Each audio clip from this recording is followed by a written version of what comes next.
কেমন ভাই, তোর অল্প বয়সে মাথা চুল টুল পাকিয়েছে।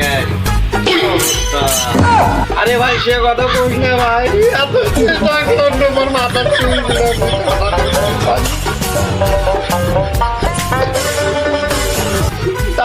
বাকি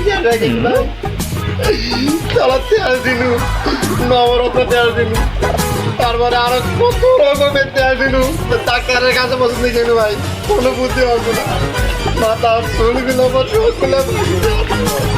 ভাই হোক, কেন চিন্তা করার কোনো কারণ নাই। ছবি কিনে দোকানে যাবো, আলকাতরা আনে মাথা ভালো করে ঘষতে দেবো, পুরো একবারে একটা ছিল লাল ব্যাগ প্রায় সব একবারে কালো হয়ে যাবে ভাই। কি আলকাতরা মাখা করছি ভাই, হাত দুনিয়া কোনো ওষুধ পাইলু না, এই আলকাতরা যদি তুমি মাথাত মাখো ভাই, মোট চুলতে ভাই সবগুলো ছিঁড়ে তুলে দিচ্ছি ভাই, বুদ্ধি